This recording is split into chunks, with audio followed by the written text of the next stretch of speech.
morning, Gen Zs and my lovely students. Welcome to Science and Fun. A very warm welcome to your English session. I am Deepika, your English educator, and I hope कि आप लोग बिल्कुल fit and fine हो, because आज हम लोग एक बहुत ही important और amazing chapter cover करने वाले हैं, which is there in your book Beehive. जो आज का चैप्टर है वो बात करता है एक बहुत ही अमेजिंग पर्सनालिटी के बारे में. आई एम श्योर आप उन्हें अच्छे से जानते हो. बहुत ही इंस्पिरेशनल पर्सनालिटी है इनकी. एंड आज के सेशन से हम लोगों को इनके चाइल्डहुड के बारे में भी एक इन डेप्थ नॉलेज मिल जाएगी. ठीक है, बिकॉज आपको अच्छे से ये बात पता है कि जैसा भी एक बच्चे का रहता है चाइल्डहुड, वैसा ही वो बन जाता है ना. अडल्टहुड बिल्कुल एक उसका बेस होता है हमारा चाइल्डहुड.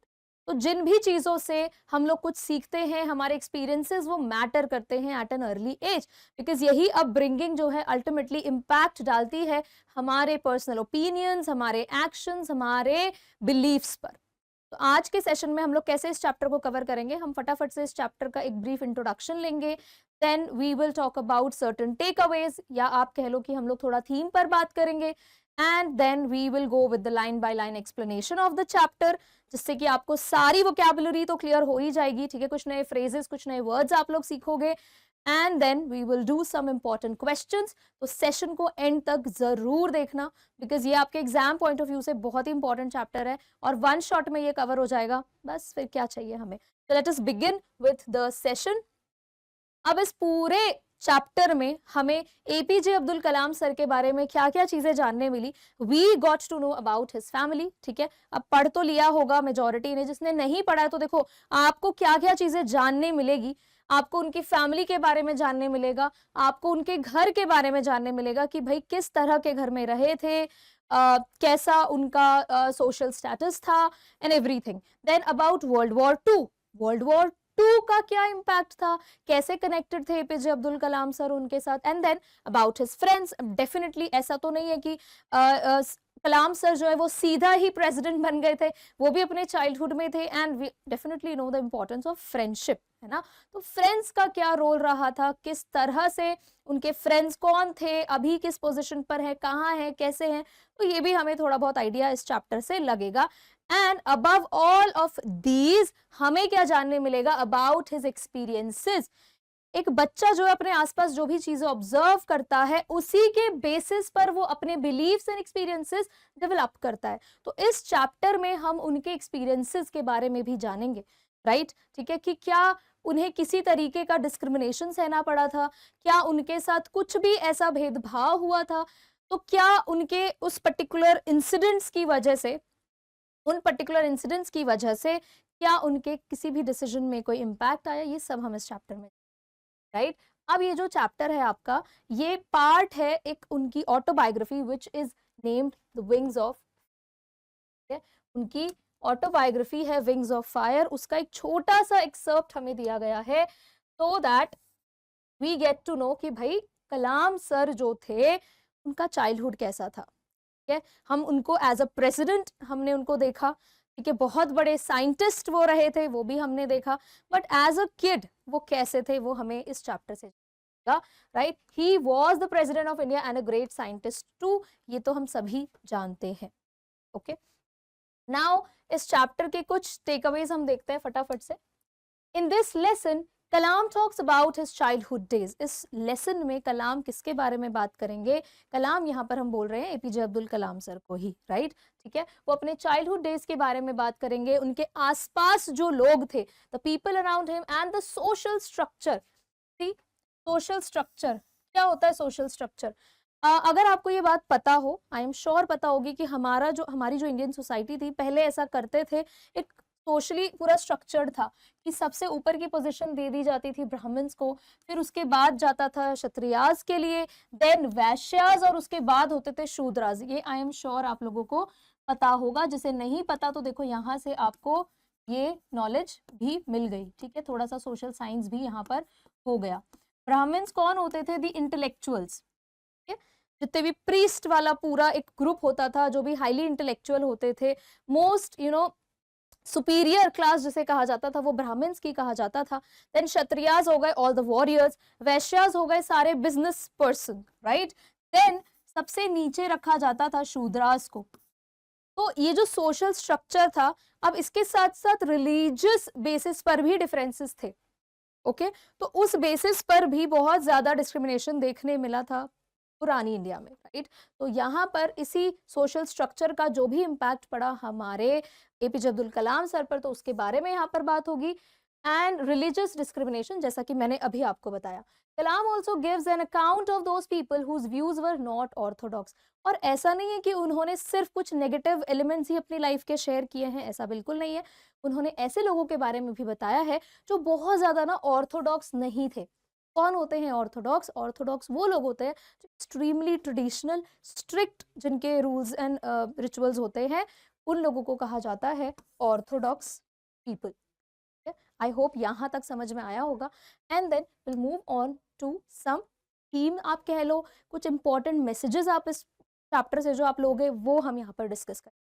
तो पहला तो जो इस चैप्टर से आप समझोगे, बहुत इंपॉर्टेंट पॉइंट है कि ये जो पूरा चैप्टर है जो आपके सिलेबस में है, ये सिंपल लिविंग को प्रमोट करता है, ठीक है, और लग्जूरियस फैंसी लाइफस्टाइल को ये रिजेक्ट करता है, ठीक है। हम इस चैप्टर के थ्रू देखेंगे कि किस तरह से कलाम के जो पेरेंट्स थे वो बहुत ही सिंपल लाइवलीहुड फॉलो करते थे, राइट। तो simple living and self earning bring happiness, कि भाई ये सिंपल लाइफ भी आपको खुशियां दे सकता है। हर टाइम वो लग्जरी वाली दुनिया में, फैंसी दुनिया में रहना ही आपको हैप्पीनेस नहीं देगा। Kalam's humble background teaches discipline and kindness. और कलाम का जो हम्बल बैकग्राउंड था, बहुत ही जेनरस लोग थे, जिसकी वजह से हमें क्या सीखने मिलता है कि भाई डिसिप्लिन एंड काइंडनेस की कितनी इंपॉर्टेंस होती है। स्पेसिफिकली उनके फादर और उनके मदर से ये हमें देखने मिलेगा। Upbringing shapes behaviour, children learn from adults. ये एक बहुत इंपॉर्टेंट पॉइंट है इस चैप्टर का, कि भाई अपब्रिंगिंग जो है ना वो एक्चुअली में बिहेवियर बनाती है किसी भी इंसान का। अब अगर ये कहते हैं कि भाई एक अडल्ट जो है आज क्राइम कर रहा है तरह तरह के और गलत चीजों में इन्वॉल्व है, तो कहीं ना कहीं आप उसको लिंक कर सकते हो। देखो 100% तो नहीं कहेंगे, बट देन मेजोरिटी केसेस में ऐसा रहा होगा कि अपने चाइल्डहुड में हो सकता है कि अपब्रिंगिंग के टाइम कुछ ऐसे एलिमेंट्स रहे होंगे उस बच्चे के एनवायरनमेंट में, जिसकी वजह से उसके करंट एक्शंस पर इम्पैक्ट पड़ रहा है। ओके, तो चिल्ड्रन जो है वो किससे सीखते हैं? अडल्ट से ही सीखते हैं भाई। जैसा वो बड़ों को करते देखेंगे बिल्कुल वैसा ही वो फॉलो करेंगे। बट डेफिनेटली आप इसको एक्सक्यूज की तरह नहीं ले सकते। हर पेरेंट, इनफैक्ट कोई भी पेरेंट ये नहीं चाहेगा कि हमारा बच्चा किसी भी तरह से क्राइम वर्ल्ड में जाए या क्रिमिनल बने, तो कोई सिखाता नहीं है।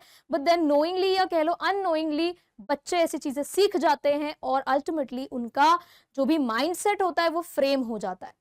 Kalam opposes judging others based on background. इस चैप्टर से आप देखोगे कि कलाम का जो ये बिलीव था कि भाई किसी का कोई भी बैकग्राउंड हो वो नेसेसरी नहीं है, ठीक है। ओके, अपोज करते थे वो इस आइडिया को कि भाई किसी को उसके बैकग्राउंड से, कि भाई कोई अमीर है कोई गरीब है, इस बेसिस पर जज कैसे आप कर सकते हो, ठीक है। तो इस आइडिया का वो अपोज करते थे, वो उसको रिजेक्ट करते थे। Then diversity in beliefs, caste, religions doesn't determine worth. कि डाइवर्सिटी तो ठीक है, वैरायटी है रिलीजन के बेसिस पर, कास्ट के बेसिस पर, लेकिन इससे किसी के काम की वैल्यू आप कैसे, किसी इंसान की जो इंडिविजुअलिटी है उसकी वैल्यू कैसे कर सकते हो? कैसे हम ये बोल सकते हैं कि एक ब्राह्मण जो है उसकी वैल्यू ज्यादा है और एक शूद्र की वैल्यू कम है? तो ऐसा बिल्कुल नहीं है। तो यहाँ से हमें ये भी जानने मिलेगा इनफैक्ट रिलीजियस बेसिस पर भी, कि एक रिलीजन की बहुत ज्यादा इंपॉर्टेंस है दूसरे की नहीं है, तो ये भी हम यहाँ से समझेंगे। Equality for all regardless of differences, ये चैप्टर फर्दर एनहांस करता है किस पॉइंट पर, कि भाई सभी बराबर होते हैं, ठीक है। जो भी डिफरेंसेस हैं चाहे वो कैसे भी हो, रिलीजियस बेसिस पर हो, कास्ट बेसिस पर हो, वो कुछ मायने नहीं रखती। Kalam's friendships reflect equality and respect. Even Kalam के जो फ्रेंड्स थे और उनकी तरफ से जिस भी तरह का इमोशन डेवलप होता था, उससे क्या क्लियरली दिखता है कि भाई वो लोग सब इक्वालिटी और रिस्पेक्ट में बिलीव करते थे। School experiences showcase fair treatment for everyone. हम इस चैप्टर में ये भी देखेंगे कि स्कूल एक्सपीरियंस जो है वो कितना ज्यादा इंपॉर्टेंट होता है। स्कूल में जैसा भी हमारे साथ होता है वो कहीं ना कहीं हमें आज तक, अगर आप एक एग्जाम्पल लेके चले कि भाई जो भी पास्ट में, अभी इनफैक्ट आप लोग बच्चे हो तो 9th क्लास में जैसे भी आप लोग देख रहे हो आसपास जो भी हो रहा है, ये कहीं ना कहीं आपके दिमाग में एक इम्पैक्ट डेवलप कर रहा है, कुछ ना कुछ बिलीफ आपको दे रहा है डेफिनेटली। और ये आगे चलकर आपको रियलाइज भी होगा कि जैसा आप स्कूल लाइफ में कर रहे थे, जो भी आपके आसपास हो रहा था, कहीं ना कहीं वो आपके फ्यूचर एक्शंस पर इम्पैक्ट डालता है। तो let us quickly begin with the chapter. हम लोग लाइन बाय लाइन इस पूरे चैप्टर को समझेंगे। बहुत ही प्यारा और बहुत ही अमेजिंग चैप्टर है। Okay, so I was born into a middle class Tamil family in the island town of Rameswaram in the erstwhile Madras state. अब यहाँ पर आए कौन है? देखो यहाँ पर आए हैं कलाम, ओके तो वो अपने बारे में, ऑटोबायोग्राफी है ये उनकी, तो अपने ही बारे में पूरा इन्होंने लिखा हुआ है, छोटा सा एक्सर्प्ट आपके सामने है, दैट्स इट। तो वो बता रहे हैं कि भाई मैं एक मिडिल क्लास तमिल फैमिली से बिलोंग करता था, और जो वो कहाँ रहता था, एक आइलैंड टाउन ऑफ रामेश्वरम। ठीक है, आप देख सकते हो आइलैंड टाउन रामेश्वरम, ये यहाँ पर है, राइट हियर, क्लियर। अब मद्रास स्टेट बोला है तो आज के डेट में उसको हम तमिलनाडु कहते हैं, पहले बोला जाता था, तभी यहाँ पर देखो वर्ड यूज हुआ है अर्स्टवाइल यानी इन द पास्ट, प्रीवियसली इसको मद्रास स्टेट कहा जाता था, अभी ये तमिलनाडु है। My father Jainulabdeen had neither much formal education nor much wealth. अब वो बता रहे हैं कि भाई मेरे फादर के पास ना तो बहुत ज्यादा पैसा था, वो बहुत वेल्दी भी नहीं थे, ना ही उनके पास उस लेवल की एजुकेशन थी, okay Despite these disadvantages, he possessed great innate wisdom and a true generosity of spirit. और ये सब डिसएडवांटेजेस के बाद भी वो उनके अंदर क्या था, बहुत ही ज्यादा जेनरोसिटी थी या काइंडनेस थी, वो बहुत जेनरस थे दूसरों की तरफ, और एक इनबॉर्न विजडम था। अब ऐसा थोड़ी है कि हर किसी को स्कूल लाइफ से ही नॉलेज मिलती है, ठीक है, लाइफ के एक्सपीरियंसेस से भी इंसान बहुत कुछ सीखता है। तो इनेट विजडम, इनेट का मतलब होता है इनबॉर्न, ठीक है, जो पैदा होने के साथ ही आ जाता है, कि भाई इंसान जो अपने एक्सपीरियंस से भी चीजें सीखता है। तो ऑल्दो उनके फादर के पास कोई फॉर्मल एजुकेशन नहीं थी, ना ही कुछ ज्यादा पैसा था, लेकिन फिर भी वो बहुत ही जेनरस, बहुत ही काइंड हार्टेड थे, right, along with some innate wisdom, बहुत ही विजडम उनके अंदर था, नॉलेज था, वाइज पर्सनालिटी थे। He had an idle helpmate in my mother, Ashiamma. I do not recall the exact number of people she fed every day, but I'm quite certain that far more outsiders ate with us than all the members of our own family put together. अब देखो वो क्या बता रहे हैं, अपने parents के बारे में बता रहे हैं, ये बहुत इंपॉर्टेंट है, यहाँ से एग्जाम में इंपॉर्टेंट क्वेश्चन बनता है, ठीक है। थोड़ा सा आपको अगर कैरेक्टर स्केच आता है कलाम के पेरेंट्स के बारे में, तो आप यहाँ से सेपरेटली भी लिख सकते हो। पहले उन्होंने अपने फादर के बारे में बताया कि बहुत ही सिंपल मैन थे, हाईली एजुकेटेड नहीं थे, बहुत ज्यादा वेल्दी भी नहीं थे। देन वो बताते हैं कि उनके इस जेनरस नेचर का पार्ट बनती है उनकी हेल्पमेट, यानी कि उनकी सोलमेट कलाम की मदर, ठीक है। वो क्या बताते हैं अपनी मदर के बारे में कि मुझे याद भी नहीं है कि एग्जैक्ट वो कितने लोगों को हर दिन खाना खिलाती थी, but I am quite certain, certain मतलब होता है श्योर, पर मैं श्योर हूं कि भाई इतना तो हमारे घर में घर के लोग नहीं खाते थे जितना वो बाहर वालों को खिलाती थी, ठीक है। तो इससे भी क्या पता चलता है कि दोनों ही, both mother and father, they were generous and kind hearted, right. आप यहाँ से इनके बारे में ये ओपिनियन बना सकते हो कि दोनों ही काइंड हार्टेड थे, बहुत ही अच्छे दिल के थे, हेल्पफुल नेचर था उनका। Then I was one of many children, a short boy with rather undistinguished looks, born to tall and handsome parents. अब वो अपने बारे में बता रहे हैं, तो ये वाली चीजें आप कलाम के कैरेक्टर स्केच के लिए यूज कर सकते हो, ठीक है। वो क्या बताते हैं कि भाई मैं बाकी बच्चों में से, मतलब मैं भी उनमें से था, अपने बारे में बता रहे कि छोटा सा, ठीक है, मेरे पेरेंट्स लंबे थे, दे वर टॉल, बट मेरा जो लुक था वो अनडिस्टिंग्विश्ड था, मतलब बहुत ही ऑर्डिनरी, ऐसा नहीं कि मैं कोई चार्मिंग पर्सनालिटी का था, ऐसा कुछ नहीं था, बहुत ही कॉमन। अनडिस्टिंग्विश्ड का मतलब होता है ऑर्डिनरी, बिल्कुल आम सा फेस, ऐसा नहीं कि कुछ आम मतलब मैंगो नहीं है यहाँ पे, कॉमन फेस, ठीक है। We lived in our ancestral house, हम अपने एंसेस्ट्रल घर में रहते थे।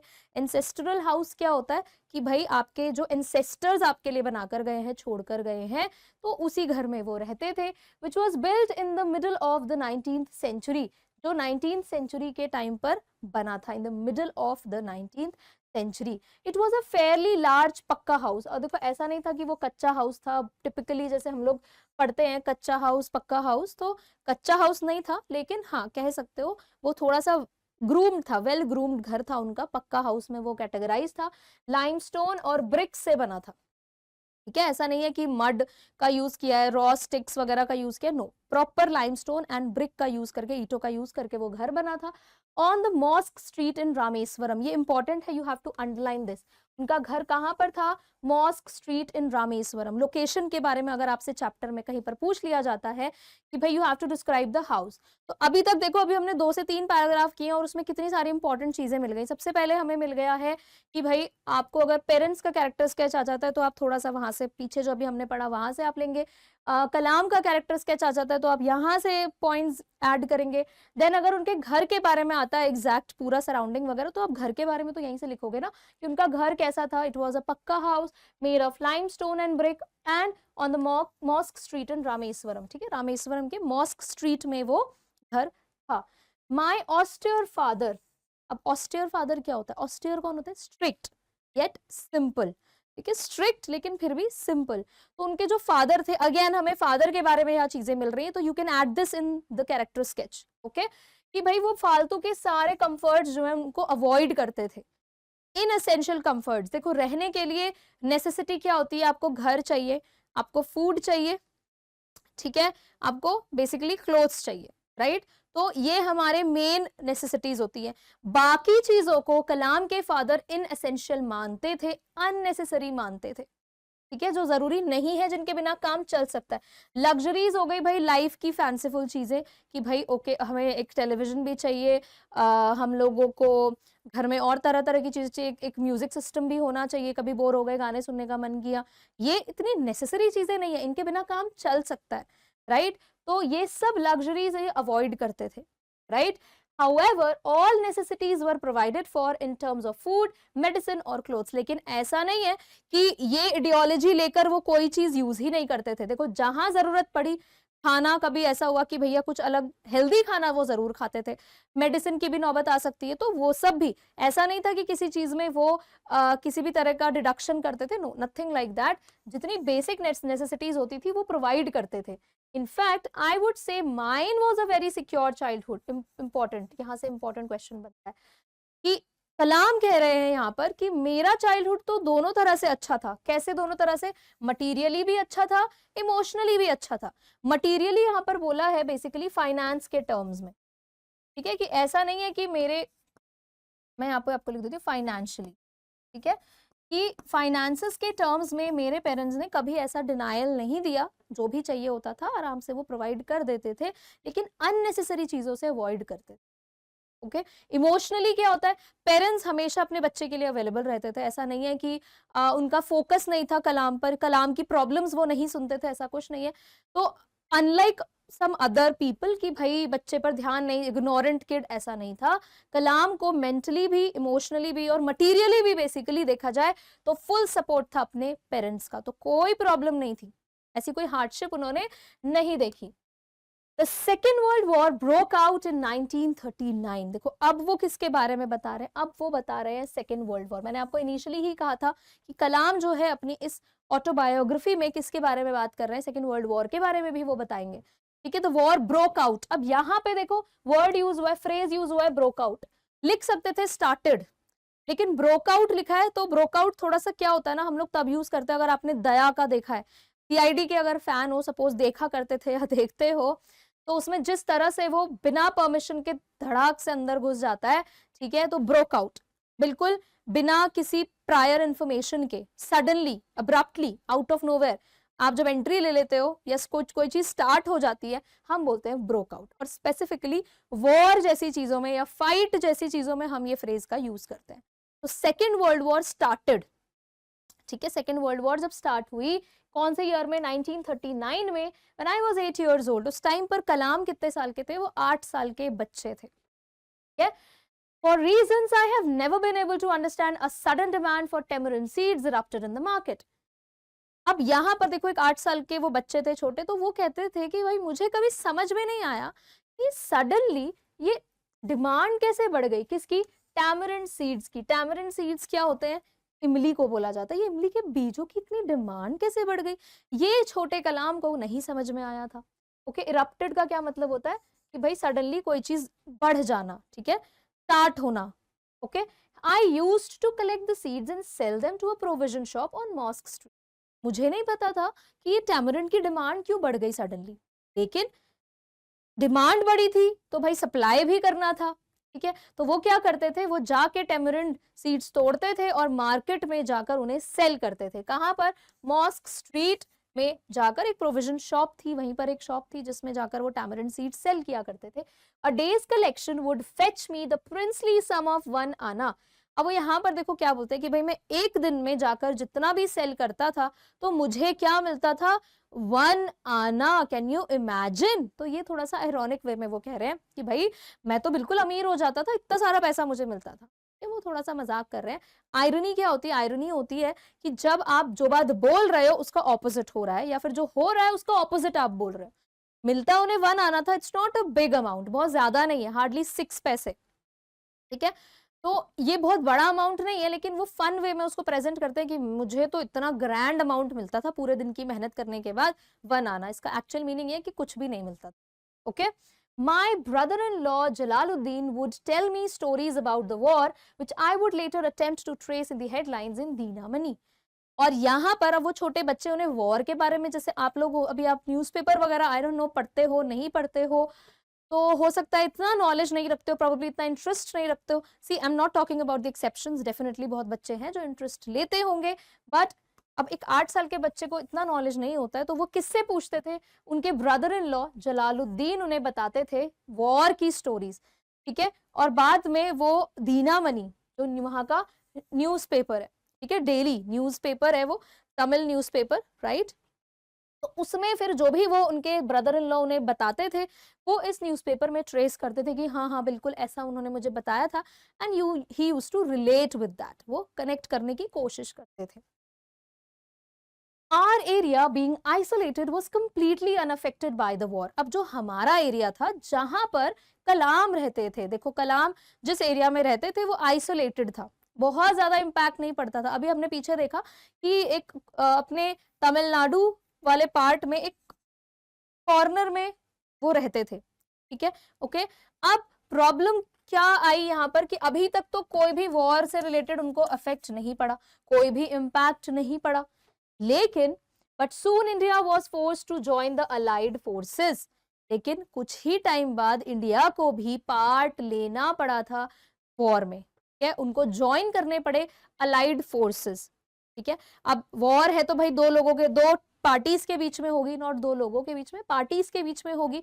तो एक पार्टी थी उसमें से अलाइड फोर्सेस, और वो कौन सी कंट्रीज से मिलकर बनी थी? उसमें यूके की आर्मी थी, यूएसए की आर्मी थी, और रशिया की आर्मी थी, ठीक है। तो इंडिया को भी अलाइड फोर्सेस को ही ज्वाइन करना पड़ा। अब क्योंकि इंडिया इन्वॉल्व हो गया वॉर में, तो कहीं ना कहीं अलग अलग स्टेट्स में भी तो कुछ ना कुछ तो केओस मचेगा ही, and something like a state of emergency was declared. और उन्हें एग्जैक्ट तो नहीं पता था, बट ऐसा उन्होंने न्यूज में सुना था कि कुछ स्टेट ऑफ इमरजेंसी डिक्लेयर हुआ था। अब स्टेट ऑफ इमरजेंसी क्या होता है? स्टेट ऑफ इमरजेंसी वो वाली सिचुएशन होती है जब सारा का सारा रूल प्रेसिडेंट के हाथ में चला जाता है, ठीक है। सारा का सारा जो कंट्रोल होता है वो प्रेसिडेंट के हाथ में होता है। कर्फ्यू जैसा पूरा सिनेरियो क्रिएट हो जाता है कि भाई मार्केट्स बंद हैं और प्रॉपरली अब बाहर नहीं जा सकते हो, और बहुत ज्यादा रेस्ट्रिक्शंस, बेसिक राइट्स वगैरह थोड़े से वायलेट वहां पर लोग करने की कोशिश करते हैं। तो थोड़ा सा माहौल जो है गरम गरम हो जाता है, प्रॉब्लम क्रिएट हो जाती है, ठीक है। First casualty came in the form of the suspension of the train halt at Rameswaram station. तो सबसे पहला जो लॉस का न्यूज आया, कैजुअलिटी हम डेथ को भी बोलते हैं, पर यहाँ पर हम इसको एक लार्जर टर्म में देखेंगे कि भाई लॉस, पहला लॉस का जो न्यूज आया कि भाई किसी तरह से उस वॉर से हमें इम्पैक्ट पड़ा हो, तो वो क्या न्यूज थी? यहाँ पर मैं बात कर रही हूँ for the people of Rameswaram, right, जहाँ के कलाम थे। तो उनके लिए लॉस वाली न्यूज क्या थी? In the form of the suspension, कि भाई किस चीज को सस्पेंड कर दिया गया, किस चीज को मना कर दिया गया होने से? द ट्रेन हॉल्ट, हॉल्ट मतलब होता है स्टॉप, कि जो ट्रेन रामेश्वरम स्टेशन पर आकर रुकती थी अब वो वहां नहीं रुकेगी। इट्स लाइक आप इस इमेज से ध्यान से समझो, देखो यहाँ पर एक ट्रेन इधर से आ रही है रेलवे ट्रैक में, तो ये आइडली एक स्टेशन था रामेश्वरम का। तो अब उस वॉर की वजह से क्या बोला गया कि भाई ये स्टेशन जो है यहाँ पर ट्रेन नहीं रुकेगी और वो सीधा आगे कंटिन्यू हो जाएगी। बस ये एक इम्पैक्ट पड़ा इनके एरिया में। अब इससे हुआ क्या अल्टीमेटली? इससे प्रॉब्लम क्या हुई? इससे प्रॉब्लम ये आई that the newspapers now had to be bundled and thrown out from the moving train on the Rameswaram road between Rameswaram and Dhanushkodi. अब देखो यहाँ पर आप अगर ध्यान से देखोगे तो अगर ट्रेन यहाँ पर नहीं रुक रही है तो इसमें जो न्यूज़पेपर के बंडल आते थे वो यहाँ से इस पूरे पाथ के बीच में फेंके जाते थे, ठीक है, न्यूज़पेपर के जो बंडल होते थे वो यहाँ फेंके जाते थे। अब ये प्रॉब्लम क्यों था? ये प्रॉब्लम इसलिए था कि भाई अब जो बंडल्स नॉर्मली पहले स्टेशन पर उतारे जाते थे, वहां से पिक करके फर्दर उनको डिलीवर किया जाता था, अब उन बंडल्स को कैच करना पड़ता था। ठीक है, ओके, तो यहाँ पर एक्चुअल मेहनत है।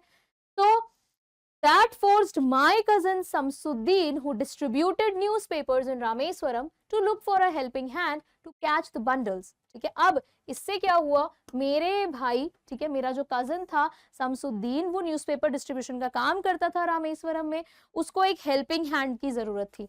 हेल्पिंग हैंड मतलब एक ऐसा इंसान जो उनकी हेल्प कर सके। ठीक है, ऐसा नहीं कि सिर्फ हाथ की जरूरत थी, हेल्पिंग हैंड मतलब एक पूरा का पूरा इंसान जो हेल्प कर सके बंडल्स को पकड़ने में। And as if naturally I filled the slot, और नेचुरली मैंने वो जगह ली। आई फिल्ड द स्लॉट का मतलब होता है जब आप किसी जगह के लिए, किसी पोजीशन के लिए बिल्कुल फिट होते हो, right, fit for the position, कि मैंने वो जगह फिल की। I was fit for the position.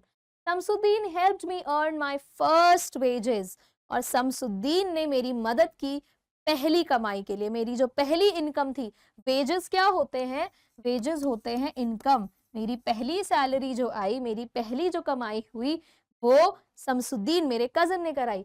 Half a century later, half a century later का क्या मतलब है? सेंचुरी क्या होता है? सचिन की century 100, right, half a century 50, तो 50 सालों बाद भी I can still feel the surge of pride in earning my own money for the first time. अभी भी उनको बहुत ही ज्यादा एक प्राउड मोमेंट फील कराती है। ठीक है, पहली इनकम सभी के लिए बहुत इंपॉर्टेंट होती है। आई एम श्योर आप लोग भी जल्दी ये बात समझोगे, राइट। सो बहुत ही अमेजिंग उनके लिए वो फीलिंग डेवलप कराती है, बिकॉज उनकी वो पहली इनकम थी।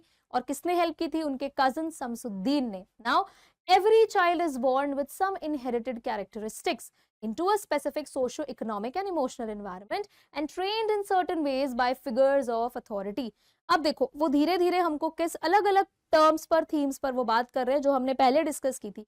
अब वो क्या पॉइंट रेज कर रहे हैं कि भाई हर जो बच्चा है ना, वो किसी ना किसी इनहेरिटेड कैरेक्टरिस्टिक्स के साथ पैदा होता है। उसकी खुद के कुछ फीचर्स होते हैं, कुछ खासियत होती हैं, अपनी खुद की कुछ कैरेक्टरिस्टिक्स होते हैं। Okay, into a specific socio-economic and emotional environment, और फिर इस पर इम्पैक्ट डालता है उसकी सोसाइटी, उसका economic background, along with that the emotional background। Emotional background भी उतना ही इम्पैक्ट डालता है। इन्वायरमेंट कैसा है, कैसे लोग हैं आसपास, किस तरह के लोगों के बीच में कोई बच्चा रह रहा है, तो ये सब चीजें इंपॉर्टेंट होती हैं और उस बच्चे को ट्रेन करती हैं एक in certain veg bye figures of authority. ठीक है, और उसको ट्रेन करती है। कौन करता है एक बच्चे को ट्रेन? फिगर्स ऑफ अथॉरिटी कौन हुए? किसी भी बच्चे के फिगर्स ऑफ अथॉरिटी, अथॉरिटी का मतलब है जो एक किसी पोजीशन पर होते हैं, डिसीजन मेकर्स जो होते हैं। तो बच्चे की लाइफ में अगर देखा जाए तो फिगर्स ऑफ अथॉरिटी हो गए उसके पेरेंट्स और उसके टीचर्स। ठीक है, तो जैसा भी एक बच्चा बनेगा वो कहीं ना कहीं आप कह लो कुछ परसेंटेज पर ये डिपेंड करेगा कि भाई उसके पेरेंट्स कैसे हैं, देन किस तरह के टीचर्स के साथ उनका पाला पड़ा है। ठीक है, तो यहाँ पर कलाम क्या बताते हैं? आई inherited honesty and self discipline from my father. मैंने अपने फादर से जो इनहेरिट किया, जो मैंने अपने फादर से जो फीचर्स अपने अंदर लिए, ठीक है, वो कौन से थे? वो थे ऑनेस्टी एंड सेल्फ डिसिप्लिन। मैंने फादर से क्या सीखा? फादर से मैंने सीखा ऑनेस्टी एंड सेल्फ डिसिप्लिन। ये भी आप फर्दर कलाम के कैरेक्टर स्केच में ऐड ऑन कर सकते हो। सेल्फ डिसिप्लिन एंड ऑनेस्टी उन्होंने सीखी। अब मदर से क्या सीखा होगा? देखो मदर उनकी इतनी काइंड थी, राइट। सो मदर से उन्होंने सीखा faith in goodness and deep kindness. तो देखो सेंस ऑफ ग्रैटिट्यूड यहाँ पर हमें कलाम का देखने मिल रहा है, kindness and faith in goodness. उनकी मदर को अच्छाई पर बहुत भरोसा था, उन्हें ये फीलिंग थी, उनके अंदर ये एक बिलीव था कि भाई आप अच्छा करते जाओ, it comes back at certain point of time. ठीक है, हो सकता है वो ये भी नहीं सोचती हूँ कि कभी वापस आएगा, वो बस सेल्फलेसली करते ही जाती थी दूसरों के। तो इस पैराग्राफ से आप ये समझो कि कलाम जो है he is expressing his gratitude towards his parents. तो आप लोगों को भी कभी कभी ये कर लेना चाहिए, है ना, ओकेजनली ऐसे तो आप रोज करो अपने पेरेंट्स के लिए, अब जितना ग्रैटिट्यूड शो कर सकते हो उतना कम है। लेकिन देखो कलाम किस तरह से बता रहे हैं कि मैंने अपने पेरेंट्स से ये सीखा, फादर से ये इनहेरिट किया, मदर से ये इनहेरिट किया, and deep kindness and so did my 3 brothers and sisters. और सिर्फ मैंने ही नहीं, मेरे भाइयों और बहनों ने भी ये सब चीजें सीखी। I had 3 close friends in my childhood. अब वो अपने फ्रेंड्स के बारे में आपको बताएंगे, यहाँ से भी वो कुछ ना कुछ टेक अवेज आपको जरूर देंगे। मेरे 3 दोस्त थे सबसे क्लोज, एक का नाम था रामानंद शास्त्री, देन अरविंदन एंड शिव प्रकाशन। ठीक है, ये तीनों फ्रेंड्स के नाम आपको याद रखने हैं। All these boys were from Orthodox Hindu ब्राह्मण फैमिलीज। तीनों ही फ्रेंड्स ब्राह्मण थे, हिंदू फैमिलीज थे, एंड कलाम वाज अ मुस्लिम। थोड़ा सा यहाँ पर देखो क्या है, बहुत इंटरेस्टिंग है। As children, none of us ever felt any difference amongst ourselves because of our religious differences and upbringing.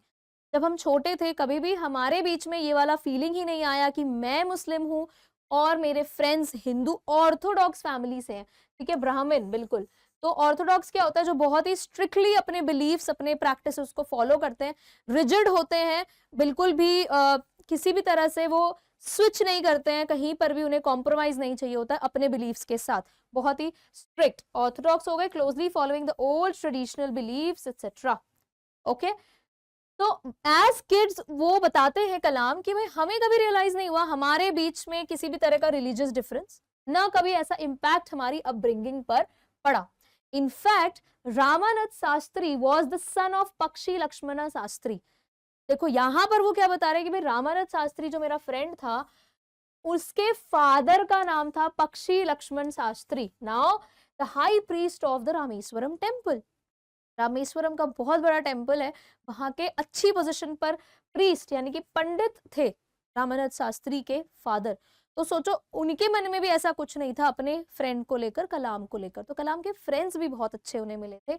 Later he took over the priesthood of the Rameswaram temple from his father। और वो बाद में बता रहे हैं कि भाई जब हम लोग सब बड़े हो गए तो मेरा फ्रेंड जो है रामानंद शास्त्री, उसने अपने फादर की जगह ले ली और वही priesthood को फॉलो किया।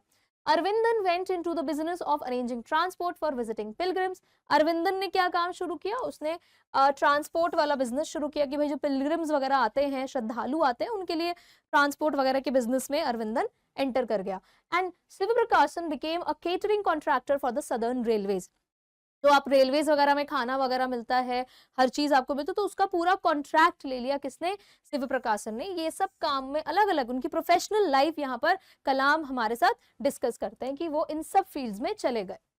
During the annual Sri Sita Rama Kalyanam ceremony, our family used to arrange boats with a special platform for carrying idols of the Lord from the temple to the marriage site, situated in the middle of the pond called Ram Tirtha, which was near our house। अब देखो यहाँ पर एक ceremony, बहुत ही special ceremony के बारे में बताया जा रहा है। ओके, कौन सी सेरेमनी, तो साउथ का एक एनुअल फेस्टिवल होता है, बहुत ही अच्छी सी सेरेमनी होती है। ठीक है, कल्याणम इसे कहा जाता है। सीता रामा, ओके, सीता रामा क्या है यहाँ पर, राम और सीता, तो Lord Ram and goddess Sita, तो उन पर ये छोटा सा एक सेरेमनी होता है जिसमें उनके मैरिज को फिर से प्रेजेंट किया जाता है। ठीक है, प्रॉपर जो सेरेमनीज होती है, वेडिंग सेरेमनीज, वो सारी वहां पर की जाती है। तो इट्स अ स्पेशल सेरेमनी। और ऐसा नहीं था कि being from a Muslim family Kalam और उनकी फैमिली इसमें पार्टिसिपेट नहीं करती थी, ऐसा नहीं था। ठीक है, their family used to arrange boats with a special platform for carrying idols of the Lord.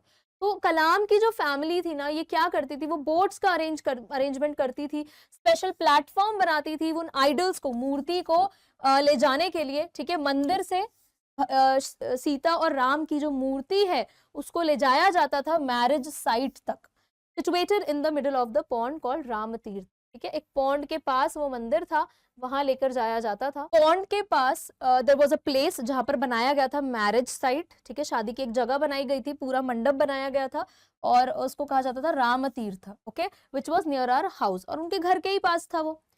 Events from the Ramayana and from the life of the prophet were the bedtime stories my mother and grandmother would tell the children in our family। तो इस particular incident से वो क्या बता रहे हैं, देखो और भी उन्होंने फर्दर ऐड किया है कि भाई ऐसा नहीं था कि मैं मुस्लिम फैमिली का था तो मेरे घर में रामायण या सिर्फ प्रॉफिट के बारे में ही हमें जानने मिलता था, ऐसा कुछ नहीं है। रामायण के बारे में भी डिस्कशन होता था, प्रॉफिट मोहम्मद के बारे में भी हम हर चीज जानते थे, सब कुछ सीखते थे। तो मेरे मदर और ग्रैंड मदर भी ऐसे बिलीफ वाले नहीं थे। कुछ इनका उस तरह का ऑर्थोडॉक्स बिलीफ नहीं था। तो मुझे हर कल्चर के बारे में मेरी फैमिली ने सिखाया, सब कुछ मुझे आइडियाज दिए, ज्ञान दिया जो भी नेसेसरी था। तो one day when I was in the 5th standard at the Rameswaram Elementary School, a new teacher came to our class. अब वो अपने स्कूल लाइफ के एक्सपीरियंसेस यहाँ पर शेयर कर रहे हैं कि कैसे उनके साथ स्कूल के कुछ एक्सपीरियंसेस हुए जिसकी वजह से कहीं ना कहीं उनके दिमाग में ये चीज तो बैठ गई कि भाई रिलीजन के बेसिस पर डिस्क्रिमिनेशन बहुत गलत है। ठीक है, अब देखो यहाँ पर एक दिन वो 5th स्टैंडर्ड में थे अपने स्कूल में, रामेश्वरम एलिमेंट्री स्कूल में। एक नए टीचर ने उनके क्लास में एंट्री ली। I used to wear a cap. अब वो मुस्लिम फैमिली के थे तो he used to wear a cap which marked me as a Muslim, जिससे दिखता था कि भैया the boy is a Muslim. And I always sat in the front row next to Ramanand Sastri. और रामानंद शास्त्री उनके फ्रेंड थे तो वो हमेशा उन्हीं के साथ फ्रंट रो में बैठते थे। ठीक है, and he used to wear the sacred thread, है ना, जनेऊ कहते हैं जिसे, तो वो पहना करते थे। तो ये इंडिकेटर था कि भैया this boy belongs to a Brahmin family और ये जो बच्चा है ये मुस्लिम फैमिली का था। अब एक दिन इनकी क्लास में एंट्री होती है एक नई टीचर की। The new teacher could not stomach a Hindu priest son sitting with a Muslim boy. तो जो न्यू टीचर थे उनको बिल्कुल ये बात हजम नहीं हुई कि एक हिंदू प्रीस्ट का बच्चा एक मुस्लिम बॉय के साथ बैठा है, ये कैसे हो सकता है। In accordance with our social ranking as the new teacher saw it, I was asked to go and sit on the back bench. अब जैसा हमारा सोसाइटी का स्ट्रक्चर था, मैंने आपको बताया भी था इनिशियली, तो उस हिसाब से this teacher he made Kalam sit at the back of the class, कि भाई क्लास के पीछे जाके बैठो, तुम्हारे लिए फ्रंट सीट पर कोई जगह नहीं है। I felt very sad and so did Ramanand Shastri. Kalam को भी बुरा लगा, उनके फ्रेंड को भी बुरा लगा। He looked utterly downcast. Ramanand Shastri को तो इतना बुरा लगा कि भाई वो थ्रू आउट अपसेट ही रहा। डाउनकास्ट का मतलब होता है अपसेट या आप कह लो worried, sad. As I shifted to my seat in the last row, जैसे ही कलाम सीट से उठकर पीछे गए, रामानंद शास्त्री उनके फ्रेंड बहुत अपसेट हो गए।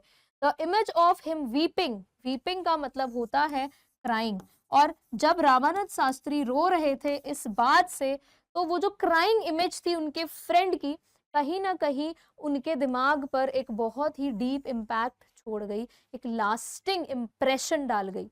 ओके, ये कभी वो इस इंसिडेंट को भूल नहीं पाए। After school, we went home and told our respective parents about the incident. School के बाद दोनों ही बच्चों ने अपने अपने पेरेंट्स को ये बात बताई कि आज इस तरह से हमारे साथ बिहेव किया गया। Lakshman Shastri summoned the teacher. Now remember Lakshman Shastri कौन थे? Lakshman Shastri was the father of Ramanand Shastri, okay, the great priest. Rameswaram temple के जो हेड प्रीस्ट थे वो यही थे। उन्होंने टीचर को बुलवाया। समन्ड का मतलब होता है कॉल्ड। कॉल्ड मतलब फोन कॉल नहीं, अब हो सकता है उनको किसी के थ्रू बुलवाया हो, मैसेंजर भिजवाया हो कि भैया आप आइए, हमें आपसे बात करनी है। एंड इन आवर प्रेजेंस, और हमारी ही प्रेजेंस में, told the teacher that he should not spread the poison of social inequality and communal intolerance in the minds of innocent children.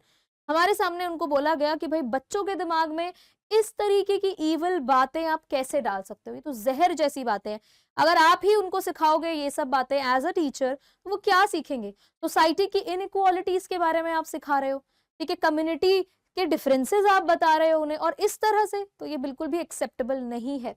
कि ब्लंटली आस्क्ड, ब्लंटली मतलब बहुत ही स्ट्रेट फॉरवर्ड वे में वो कह देते हैं the teacher to either apologize or quit the school and the island। या तो आप बच्चों से माफी मांगो, सॉरी बोलो। apologize का मतलब होता है टू से सॉरी, ठीक है, या तो आप बच्चों से माफी मांगो या फिर आप इमीडिएटली ये स्कूल छोड़कर, इनफैक्ट ये आइलैंड छोड़कर ही चले जाओ। Not only did the teacher regret his behavior, but the strong sense of conviction Lakshman Shastri conveyed ultimately reformed the young teacher। अब यहाँ पर लक्ष्मण शास्त्री के कन्विक्शन, यानी कि उनके जो ये बिलीव्स थे और जिस तरह से उन्होंने अपने ओपिनियन को रखा, इससे उस टीचर ने अपने बिहेवियर पर रिग्रेट तो किया ही, साथ में उन्होंने क्या किया, उस टीचर को पूरी तरह से चेंज कर दिया। ठीक है, रिफॉर्म्ड का मतलब होता है चेंज्ड। तो ऐसा नहीं है कि आपको इस तरह की सिचुएशन से भागना चाहिए, आप पूरा ट्राई करो कि आप किसी भी गलत आइडिया को सपोर्ट ना करो और ट्राई करो कि कैसे आप उसमें चेंजेस ला सकते हो। तो लक्ष्मण शास्त्री ने देखो अपना बेस्ट नॉलेज, अपने बिलीव्स पर भरोसा किया एंड कन्वेड इट। कन्वेड का मतलब क्या होता है? कम्युनिकेटेड, ठीक है, किसी को बात बताना, समझाना, कन्वे किया मैसेज कि भाई ये गलत है, और टीचर भी देखो वो चेंज हो गए, तो ट्रांसफॉर्मेशन यहाँ पर आ गया। On the whole, the small society of Rameswaram was very rigid in terms of the segregation of different social groups. अगर मोटा मोटा आपको पूरी तरह से बताया जाए तो कलाम कह रहे हैं कि रामेश्वरम जो जगह है ना, वो अपने इन रिलीजियस मामलों में काफी रिजिड है, सोशल ग्रुप्स के बिलीव्स वगैरह लेकर, रूल्स को लेकर काफी रिजिड है, मतलब टस से मस नहीं होते, उनके लिए रूल्स एंड रेगुलेशंस बहुत मायने रखते हैं। However, my science teacher Shiva Subramanya Iyer, दो एन ऑर्थोडॉक्स ब्राह्मण with a very conservative wife, was something of a rebel. Underline this. वो बता रहे हैं कि मेरे यहाँ जो सोसाइटी है रामेश्वरम, जिस जगह पर मैं रहता था, वहां के लोग बहुत ही रिजिड थे अपनी आइडियोलॉजीज को लेकर कि भाई अगर ब्राह्मण है तो इसको सर्टेन ये रूल्स फॉलो करने होंगे, इस प्रिंसिपल पर चलना होगा, ये मुस्लिम है तो इसे ये नहीं करना होगा, वो नहीं करना होगा। लेकिन सोसाइटी में सब एक जैसे नहीं होते। तो ऐसे ही एक पर्सनालिटी के बारे में वो हमें बता रहे हैं, और वो कौन है? उनके साइंस टीचर शिवा सुब्रमण्या अय्यर। वो एक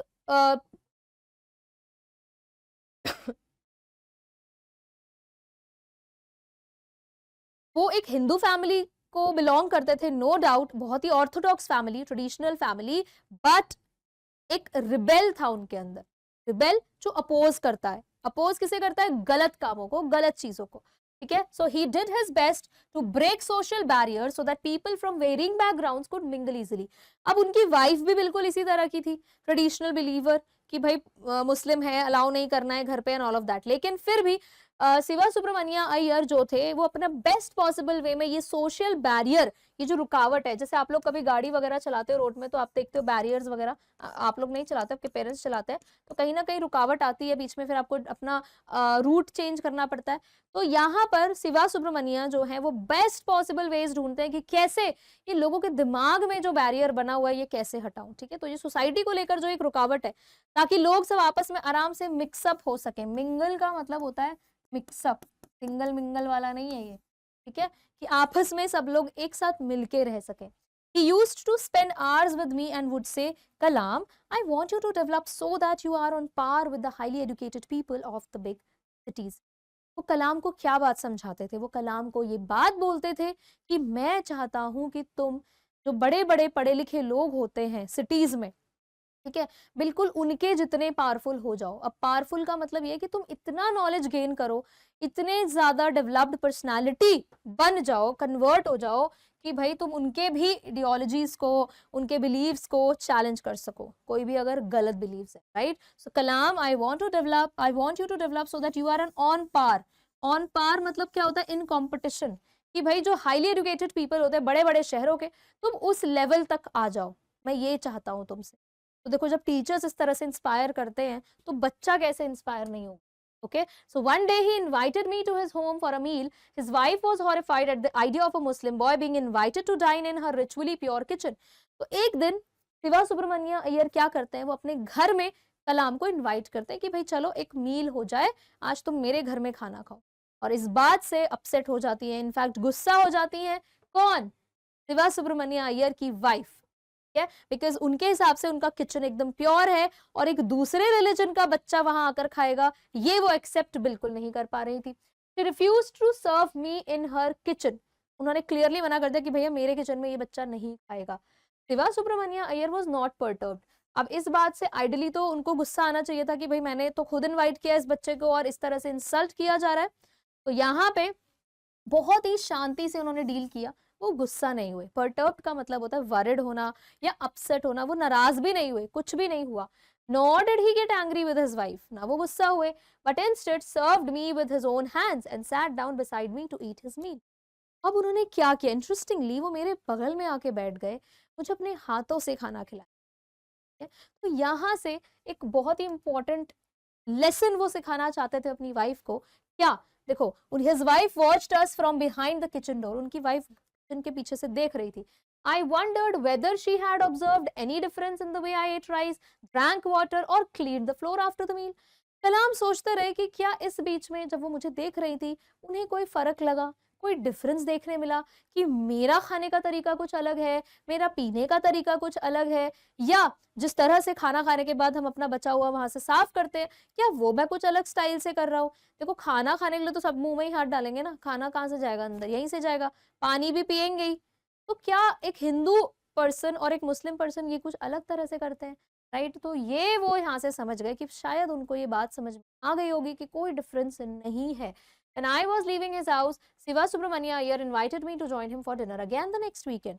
और उस दिन जब वो निकल रहे थे उनके घर से, तो फिर से उनके साइंस टीचर ने उन्हें बुलाया कि नेक्स्ट वीकेंड एक बार फिर से मेरे घर जरूर आना। हो सकता है उन्हें ये रियलाइज हुआ हो कि शायद उनकी वाइफ कुछ अनएक्सपेक्टेड कर जाए। So, observing my hesitation, he told me not to get upset, saying, once you decide to change the system, such problems have to be confronted. अब देखो कलाम को तो थोड़ा सा हेजिटेशन हो ही रहा था, झिझक हो रही थी कि यार अभी देखो इनकी वाइफ नाराज हो गई थी और मैं नहीं चाहता कि ये नाराज हो। तो ये तो देख लिया, समझ गए थे उनके साइंस टीचर शिवा सुब्रमण्या अय्यर। तो ही सेड, देखो कलाम, अगर तुम्हें चेंज लाना है सिस्टम में तो ऐसी चीजें तो फेस करनी ही पड़ेंगी, ऐसी चीजों का सामना तो तुम्हें करना ही पड़ेगा, कन्फ्रंट तो तुम्हें करना ही पड़ेगा, और तो कोई तरीका नहीं है। ठीक है, अब पीसफुली हम इसे कैसे हैंडल करते हैं वो देख लो। Okay, when I visited his house the next week, Siva Subramania Iyer's wife took me inside her kitchen and served me her own hands. तो देखो यहाँ पर उनको कहीं ना कहीं आइडिया लग गया था कि शायद आज के इस बिहेवियर के बाद मेरी वाइफ के दिल में कुछ तो चेंजेस आए होंगे। तो बिल्कुल हुआ भी वैसे ही। Siva Subramania Iyer, he took me inside her kitchen. वो कलाम को किचन में ले गई, इनफैक्ट अपने हाथों से खाना खिलाया। तो देखो कितना इजीली एक इंसान के दिल में चेंज आ गया। अगर ऐसे ही हर कोई करके देखे तो कितनी जल्दी सब इस बात को समझ जाएंगे कि भाई हिंदू मुस्लिम एक समान है। Okay, then the second world war was over and India's freedom was imminent. अब इसके बाद क्या होता है कि भाई सेकेंड वर्ल्ड वॉर ओवर हो जाती है, वो याद कर रहे हैं सारे पुराने दिन, और इंडिया की जो फ्रीडम थी अब वो एक्सपेक्टेड थी सबको कि भैया अब तो फ्रीडम हमें मिलने ही वाली है। Indians will build their own India, declared Gandhi ji. उस टाइम पर गांधी जी ये बातें डिक्लेयर कर रहे थे कि भाई इंडियंस जो है वो अपना खुद का इंडिया बनाएंगे, हम किसी ब्रिटिश रूल के अंडर नहीं रहेंगे। The whole country was filled with an unprecedented optimism. ठीक है, अब पूरा का पूरा जो देश था वो एक ऐसे ऑप्टिमिज्म का मतलब क्या होता है? Positive hope. सही एकदम, जब आप किसी चीज को लेकर बहुत पॉजिटिव रहते हो कि हाँ भाई अच्छा ही होगा। ऑप्टिमिज्म का ऑपोजिट क्या होता है? ऑप्टिमिज्म का ऑपोजिट होता है पेसिमिज्म। ठीक है, ऑप्टिमिज्म का ऑपोजिट होता है पेसिमिज्म।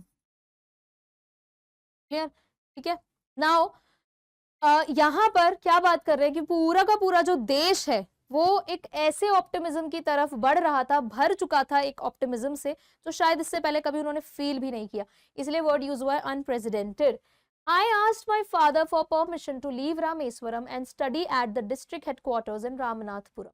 अब यहाँ पर देखो कलाम भी बड़े हो गए थे, तो अब उन्हें शायद रियलाइज हुआ होगा कि मुझे पढ़ने बाहर जाना चाहिए, लाइफ में कुछ अच्छा तो करना ही है। तो वो अपने फादर से परमिशन लेते हैं कि भाई अब मैं रामेश्वरम छोड़कर रामनाथपुरम जाना चाहता हूँ, तो आप मुझे वहां जाने की परमिशन दे दीजिए। Right? He told me as if thinking aloud, Abul, I know you have to go away to grow. अब देखो पेरेंट्स को बुरा तो लगता है जब बच्चे उनसे दूर जाते हैं, लेकिन ये बात भी समझनी उनके लिए जरूरी है कि अगर कोई ग्रो करना चाहता है एज अ पर्सन तो उसको अपने कंफर्ट जोन से तो बाहर आना ही पड़ता है। तो वो फादर उन्हें क्या समझाते हैं उनके, देखो अबुल, आई नो कि तुम्हें जाना है ग्रो करने के लिए, तो डेफिनेटली जाना है। Does the seagull not fly across the sun alone and without a nest? क्या seagull, it's a bird, right, क्या वो सारा टाइम नेस्ट में ही रहता है? उड़ने के लिए तो उसे भी बाहर जाना होता है ना, कभी ना कभी तो उसे उड़ना ही पड़ेगा, सारी जिंदगी तो वो नेस्ट में नहीं बिता सकता। He quoted Khalil Gibran to my hesitant mother. अब मदर तो बहुत देखो स्वीट इनोसेंट होती हैं, वो नहीं जाने देना चाहती बच्चों को दूर, तो वो मदर को भी समझाते हैं और एक कोट यूज करते हैं। ठीक है, खालिल जिब्रान का ये एक कोट है, ही वॉज अ राइटर। ठीक है, आप खालिल गिब्रान भी बोल सकते हो। Your children are not your children. वो क्या कोट करते हैं कि भाई जो तुम्हारे बच्चे हैं वो, वी अंडरस्टैंड कि तुम उनकी मदर हो, you have given birth to them, लेकिन उनका कुछ रिस्पॉन्सिबिलिटी इस मदर अर्थ के लिए भी तो है, सोसाइटी के लिए भी तो है, वो तुम्हारे बच्चे थोड़ी हैं सिर्फ, ठीक है, वो एज अ रिसोर्स भी तो इस पूरे अर्थ के काम आएंगे। They are the sons and daughters of life's longing for itself, वो लाइफ के बच्चे, okay, they come through you but not from you. Process जो आइडियल वो यही है कि जो बच्चा पैदा होगा वो मदर के वूम से ही होगा, लेकिन ये रियलिटी है कि भैया ये तो लाइफ का प्रोसेस है ना, तो लाइफ भी बहुत बड़ा रोल प्ले करती है यहाँ पर, तो अल्टीमेटली हम लाइफ को ही तो गिव बैक करेंगे। You may give them your love but not your thoughts, तुम अपना प्यार दो बट उन्हें बाउंड नहीं कर सकते हो, तुम्हारे बिलीव्स अलग होंगे, तुम्हारे बच्चों के बिलीव्स अलग होंगे, for they have their own thoughts, because उनके भी तो अपने बिलीव्स हैं। ये तो कन्विंस करते हुए वो कलाम की मदर को बोलते हैं कि let him go, okay, and that is the end of the chapter. Although आप ये बहुत बड़ा पूरी एक ऑटोबायोग्राफी है, तो आपके लिए सिर्फ छोटा सा एक एक्सट्रैक्ट था। The name of the autobiography is wings of fire. So I hope you loved this chapter, काफी कुछ इंपॉर्टेंट चीजें जानने मिली, सीखने मिली।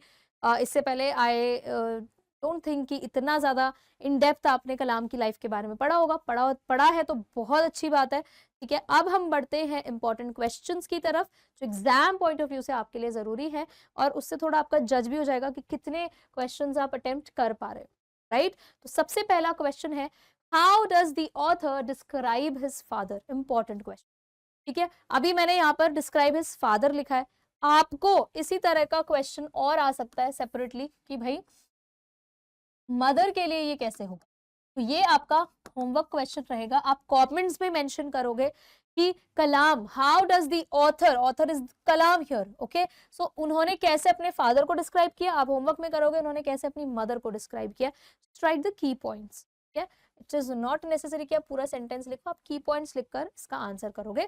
फादर को कैसे डिस्क्राइब किया है ये हम फटाफट से यहाँ पर समझेंगे। सो Kalam's father Jainulabdeen wasn't rich और वेंट टू स्कूल मच, ना वो ज्यादा वेल्दी थे, आप रिच की जगह पर वेल्दी यूज करो चैप्टर में से, आपको नहीं याद रहता है वेल्दी तो आप रिच लिख दो। ना ही वो बहुत ज्यादा एजुकेटेड थे, वो ज्यादा स्कूल भी नहीं गए थे, बट ही वाज ट्रूथफुल, ठीक है, ऑनेस्ट पर्सन थे, राइट, ऑनेस्ट पर्सनालिटी थी उनकी, काइंड थे एंड वेरी वाइज, ठीक है, विजडम उनके अंदर था, राइट, काइंड नेचर के थे वो, जेनरस थे बहुत ज्यादा। He knew how to control himself and didn't go after unnecessary fancy things, क्योंकि उन्हें पता था यार कि बेसिक नेसेसिटीज ही जरूरी होती है लाइफ में जीने के लिए, रहने के लिए, अननेसेसरी लग्जरी के पीछे वो नहीं जाते थे। फैंसी थिंग्स यहाँ पर है बेसिकली लग्जरी, ओके, सो ये आपका, इस तरह से आपने इस क्वेश्चन का आंसर किया। ऐसे ही आप मदर को कैसे डिस्क्राइब करोगे, सो What characteristics did Kalam inherit from his parents? कलाम ने अपने पेरेंट्स से कौन से कैरेक्टरिस्टिक्स ली, क्या इनहेरिट किया। Again you will write all the keywords, जो की टर्म्स थे वो सब हम इसमें मेंशन करेंगे, लेकिन यहाँ पर अब बोथ पेरेंट्स, ठीक है, दोनों का लिखना पड़ेगा, सिर्फ फादर या मदर का नहीं। So Abdul's parents were not fancy but very wise, ये कलाम के जो पेरेंट्स थे वो बहुत ज्यादा लग्जरी वगैरह पर बिलीव नहीं करते थे, वाइज डिसीजंस लेते थे, विजडम उनके अंदर भर भर के था। His father didn't go for unnecessary comforts or fancy things, जैसा आपने इंडिविजुअली पहले फादर का लिखा था एंड मदर का, उसी तरह से अब आप कंबाइन करके इस क्वेश्चन का आंसर करोगे। Abdul learned honesty and self control from his father and goodness and kindness from his mother, ठीक है, सेल्फ कंट्रोल, सेल्फ डिसिप्लिन आप लिख सकते हो, ये सब उन्होंने अपने फादर से सीखा, ओके, कंट्रोल की जगह आप डिसिप्लिन भी लिख सकते हो जैसा कि आपको चैप्टर में मेंशन्ड है, राइट, और मदर से उन्होंने क्या सीखा, goodness and kindness, faith in goodness and kindness, ये हमने स्पेसिफिकली चैप्टर में फ्रेजेस देखे थे। तो next question, how did Kalam earn his first wages, पहली इनकम कलाम की कौन सी थी। बच्चे अक्सर कंफ्यूज हो जाते हैं कि मैम वो टेमरिंड सीड वाला भी तो हम मेंशन कर सकते हैं, वो उनकी पहली इनकम नहीं थी, उन्होंने आयरॉनिकली उसको प्रेजेंट किया था कि भाई ले देकर मुझे एक आना मिलता था। पहली वेज उन्हें मिली थी by the newspaper selling, okay. So in the second world war bundles of newspapers were thrown out of a moving train, याद करो कि भाई मूविंग ट्रेन से बंडल्स ऑफ न्यूज़पेपर फेंके जाते थे। And Kalam made his first earnings by assisting his cousin, assisting की जगह आप हेल्पिंग भी लिख सकते हो, ठीक है, कलाम ने कैसे पैसे कमाए, अपने कजन की हेल्प करके, who distributed these newspapers in Rameswaram, जो रामेश्वरम में इन पेपर्स को डिस्ट्रीब्यूट करता था। नेक्स्ट क्वेश्चन देखो, the whole country was filled with, okay this is an extract based question, तो ऐसे क्वेश्चन भी आपको एग्जाम में मिल सकते हैं, जल्दी से आप लोग देखो। So the whole country was filled with an unprecedented optimism. I asked my father for permission to leave Rameswaram and study at the district headquarters in Ramanathpur. अब क्या क्वेश्चन है, I in the above lines is, तो ऊपर की line है भाई, इसमें I कौन है, देखो सबसे पहले आपका काम है I ढूंढने का, तो ये रहा I। किसने पूछा था अपने फादर से परमिशन, किसने ली थी, तो कलाम ने ली, तो भाई फर्स्ट का आंसर आपको पता चल गया, कलाम है। ये सिंपल क्वेश्चन, आगे बढ़ते हैं। The district headquarters was located in dash, कहाँ था डिस्ट्रिक्ट हेडक्वार्टर्स, क्लियरली मेंशन्ड है, देखो यहाँ पे लिखा है, रामेश्वरम मत लिख देना, रामनाथपुरम, ठीक है। सो सेकंड का आंसर आपका ये हो गया, it's not written second, it's B, ठीक है। तो आपका सेकंड का आंसर हो गया Ramanathapuram. Then the country was filled with optimism because of India's freedom, true या फॉल्स, कंट्री जो है वो ऑप्टिमिज्म से पूरी तरह से भर चुकी थी because of India's freedom, India के फ्रीडम की वजह से। So what will you answer, this is going to be your homework question, ये भी आपका होमवर्क होगा, कमेंट्स में इसका आंसर मेंशन करोगे, ये बहुत कुछ बड़ा क्वेश्चन नहीं है, लेकिन मुझे पता चल जाएगा कि कितना आपको समझ में आया है, तो ट्रू या फॉल्स में आपको बस कमेंट करना है, क्लियर। अगला क्वेश्चन देखो, the word dash means the same as never done और नोन बिफोर। अब ये जो वोकैबुलरी बेस्ड क्वेश्चन है, इस पे बहुत अटकते हो आप लोग, तो अच्छे से देखो, मैंने पूरा वर्ड टू वर्ड आपको समझाया है चैप्टर, तो ऐसे क्वेश्चंस में प्रॉब्लम नहीं आनी चाहिए। तो इस एक्सट्रैक्ट में वो कौन सा वर्ड है जिसका मतलब होता है नेवर डन और नोन बिफोर, जो इससे पहले कभी नहीं किया। तो इस एक्सट्रैक्ट में आप सबसे पहले देखो कौन सा वर्ड है, मैंने आपको मीनिंग भी बताया था, अनप्रेसिडेंटेड। ऑप्टिमिज्म होता है पॉजिटिविटी, पॉजिटिव थिंकिंग, ओके। सो अनप्रेसिडेंटेड कि भाई इससे पहले कभी भी इंडिया में इस तरह का ऑप्टिमिज्म नहीं आया था, सो यहाँ पर आपका डी का आंसर हो जाएगा अनप्रेसिडेंटेड। तो इस तरह से आप लोगों को क्वेश्चन को प्रैक्टिस करना है, आप समझो कि एक एक एक्सट्रैक्ट से कुछ भी क्वेश्चन बन सकता है, क्लियर। आगे बढ़ते हैं, तो this is a long answer type question, देखो क्या है, once you decide to change the system such problems have to be confronted. याद आया ये लाइन किसका था, याद आया आपको, साइंस टीचर का, शिवा सुब्रमण्य अय्यर ने ये बात बोली थी कलाम को। What system is this sentence referring to, यहाँ पर किस सिस्टम की बात हो रही है, ठीक है, किसी सिस्टम को चेंज करने की बात हो रही है, कोई म्यूजिक सिस्टम है क्या, बिल्कुल नहीं, किस सिस्टम की बात हो रही है, व्हाट आर सच प्रॉब्लम्स, और वो कौन सी प्रॉब्लम्स है जिन्हें केटर करना है, ओके। तो कैसे आंसर करेंगे, Abdul Kalam science teacher Siva Subramania Iyer was a bit of a rebel. Abdul Kalam के जो साइंस टीचर थे उनका नाम आपने लिख दिया Shiva Subramania Iyer, he was a bit of a rebel, ठीक है, उनके अंदर एक अपोज वाली भावना थी, लेकिन ऐसा नहीं है कि हर किसी के अगेंस्ट आवाज उठा देनी है, अगेंस्ट द इविल प्रैक्टिसेस, जो गलत चीजें हैं, गलत बातें हैं, उनको वो अपोज करते थे। He didn't like the way society worked back then, उनको नहीं अच्छा लगता था जिस तरह से सोसाइटी उस जमाने में काम करती थी। He worked hard to break down the social rules so that people from different background could be friends easily. ठीक है, मैंने आपको मिंगल वाला वर्ड दिया था, वो भी यूज कर सकते हो चैप्टर में जो मेंशन्ड है। बहुत मेहनत करते थे वो सोशल बैरियर्स हटाने के लिए, ताकि सभी लोग आराम से मिक्सअप होकर, मिंगल होकर रहें। When he invited Abdul to his house, his wife, following the traditions, didn't want to serve him food. पूरा आप वो वाला पूरा इंसिडेंट आप शेयर करोगे जो भी हुआ था, बिकॉज लॉन्ग आंसर टाइप है, ठीक है, आपको एक बैकड्रॉप तो देना पड़ेगा। बट अय्यर डिडंट माइंड, पूरा वो आप बताओगे किस तरह से उनकी वाइफ ने ऐसे बिहेव किया, okay. She didn't allow Kalam to enter her kitchen, लेकिन अय्यर यहाँ पर बिल्कुल भी उन्होंने अग्रेसिवली बिहेव नहीं किया, बहुत कामली उन्होंने हैंडल की situation. He served Abdul food himself and even invited him again the next week, उन्होंने खुद अपने हाथों से अब्दुल को खाना खिलाया, कलाम को खाना खिलाया, और नेक्स्ट वीक फिर से इनवाइट किया। This time Iyer's wife fed Kalam with her own hands, और नेक्स्ट टाइम जब आए कलाम तो उनकी वाइफ ने अपने हाथों से उन्हें खाना खिलाया। तो अय्यर टोल्ड अब्दुल, अय्यर ने ये बात इस बारे में कही थी, इसी कॉन्टेक्स्ट में कही थी कि भाई अगर कोई डिसाइड कर लेना कि किसी सोशल रूल के अगेंस्ट चलना है, okay, so one might face many problems. तो देखो प्रॉब्लम्स तो आएंगी, आप सोसाइटी के नॉर्मल पाथ से कुछ अलग करने चले हो तो प्रॉब्लम्स तो आएंगी, but he showed that if one is determined to face problems and change things, success is guaranteed. लेकिन अगर कोई ठान ले, डिटर्मिन्ड है, बिल्कुल दृढ़ निश्चय कर ले कि भाई हमें ये करना ही करना है, तो भाई सक्सेस तो कहीं नहीं गई, तुम्हारी पॉकेट में मिल जाएगी तुम्हें, ठीक है। लेकिन अगर आप ये सोचोगे कि भाई अभी मैंने कर लिया और अगले मोमेंट में मुझे सक्सेस मिल जाए, तो ऐसा नहीं हो, आपको लड़ते रहना पड़ेगा। देखो कलाम ने अपने बचपन से ये चीजें फेस की एंड अल्टीमेटली इस तरह के एक्सपीरियंसेस और न जाने और क्या क्या उन्होंने सहा होगा, जिसकी वजह से वो इतनी बड़ी पर्सनालिटी बन गए। He also wanted to teach that sometimes it's justified to rebel when things are not right. In fact, Shiva Subramania Iyer के कैरेक्टर पर्सनालिटी से, उनके कैरेक्टर से हमें क्या पता चलता है कि ठीक है, कभी कभार अपोज करना भी सही है। अब ये नहीं है कि आज घर जाते ही आप बिल्कुल पेरेंट्स को अपने लग जाओ कि भाई मैम ने बोला है अपोज करना है, रिबेल करना है तो लड़ पड़ो। नो, अगेंस्ट सोशल इवल्स, ठीक है, जो सोसाइटी में फैली गलत चीजें उनके अगेंस्ट अपोज करना ये कभी कभी अच्छा भी होता है। आप सोचते होगे कि हम छोटे से बच्चे, हम क्या कर सकते हैं?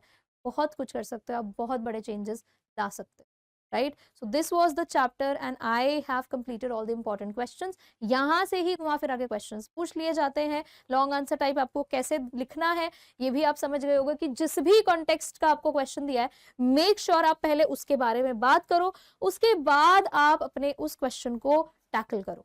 Okay, so I'll see you in the next session. Bye bye everyone. I hope you enjoyed today's lesson.